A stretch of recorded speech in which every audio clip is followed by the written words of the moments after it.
Les experts de la cybersécurité sont réunis en ce moment au Grimaldi Forum et ce jusqu'au 16 octobre à l'occasion des assises de la sécurité. Pour en parler, notre invité ce soir, l'amiral Dominique Riban. Bonsoir. Bonsoir. Vous êtes le directeur de l'agence monégasque de sécurité numérique. Avant d'en discuter ensemble, je vous propose de regarder un reportage de Vanessa Dessy sur la 20e édition de ces assises de la sécurité. On se retrouve tout de suite après. Plus de 150 ateliers et tables rondes ont abordé l'actualité à l'occasion des Assises de la sécurité.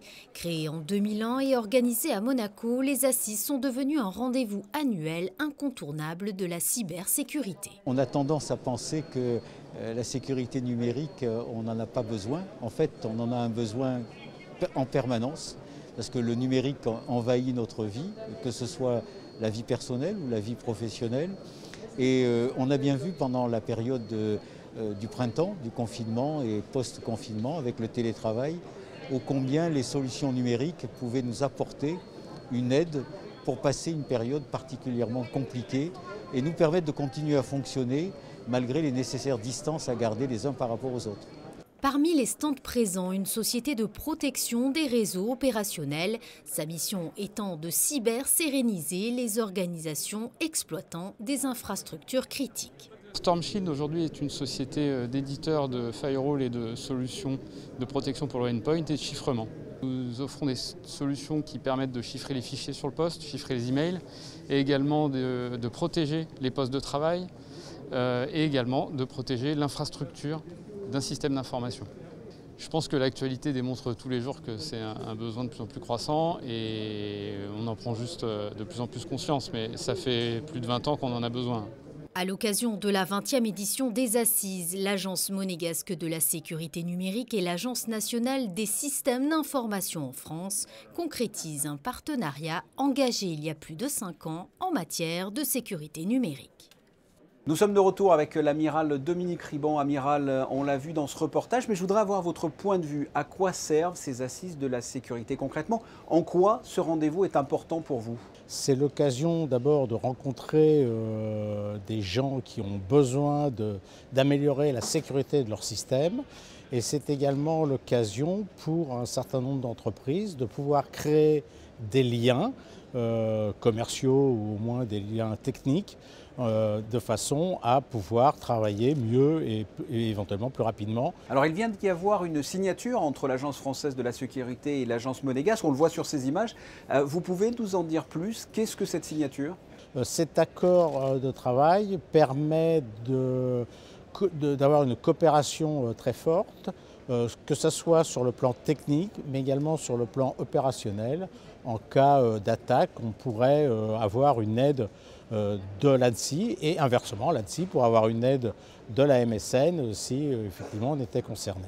En quoi Monaco est concerné par la cybercriminalité?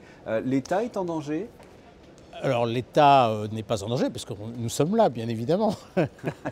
Mais oui, enfin, la cybersécurité concerne tout le monde, que ce soit les États, les entreprises, les grandes entreprises, les moyennes ou les toutes petites entreprises sont menacées.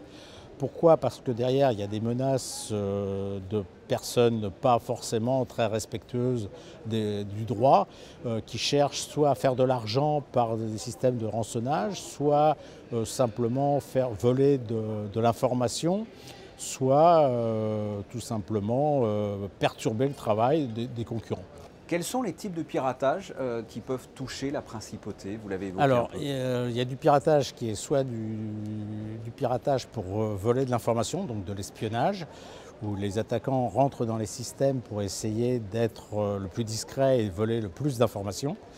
Il y a ce qu'on appelle du ransomware, donc des attaquants qui cherchent à chiffrer les données ou à perturber le travail des entreprises ou des États d'ailleurs, et en échange demandent des rançons. Et il y a également la cybercriminalité, mais qui est plus du ressort des services de police. Monaco a les épaules et préparé justement pour affronter toutes ces attaques? Bien évidemment, on s'y prépare et ça a été la mission principale et la première que l'on a réalisée, c'est de se mettre en ordre de marche pour pouvoir traiter ce genre de choses, bien évidemment. Vous avez des conseils à donner aux téléspectateurs concernant leur système informatique? Le premier conseil, c'est la prudence parce que Aujourd'hui, les attaques sont souvent sous forme de mails ou de fichiers qui ont toute la vérité, qui ressemblent à du vrai, comme le cas d'Anadrive, mais c'en est pas. Donc il faut toujours être méfiant vis-à-vis d'adresses ou de correspondants qu'on ne connaît pas. Donc ça, c'est la première prudence. Et puis surtout, avoir des antivirus à jour, c'est l'essentiel. La crise sanitaire a eu un impact sur la cybersécurité concrètement ou pas du tout? Oui, absolument.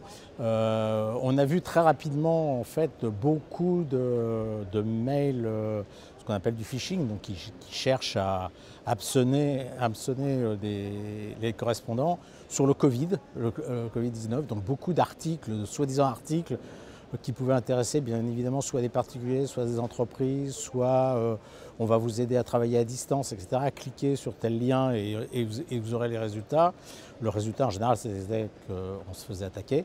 Ça a été très très net, il y a eu près de 40 à 50% d'attaques supplémentaires dans ce domaine. Et à l'issue du confinement, ce qui est amusant, c'est qu'ils ont changé leur fusil d'épaule, les attaquants, pour passer sur la logistique. Donc vous n'avez pas payé votre facture, si vous ne pouvez pas la payer à cause du confinement, cliquez ici. Si vous ne payez pas votre facture dans le temps, vous allez être coupé de vos services, etc., etc. Et ça, c'est pareil, c'était une grosse augmentation là-dessus.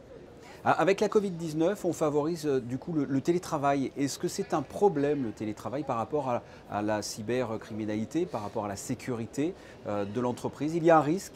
Beaucoup d'entreprises n'y étaient pas préparées, donc ça s'est fait dans l'urgence. Et quand on travaille dans l'urgence, on travaille d'abord sur l'efficacité plus que sur la sécurité. Et donc beaucoup d'entreprises ont basculé en 2 ou 3 jours sur du télétravail sans aucune mesure de sécurité. Et bien évidemment, ça a pu avoir des conséquences importantes. Dominique Riban, merci d'avoir répondu à mes questions. Je vous en prie, c'était un grand plaisir. Merci beaucoup.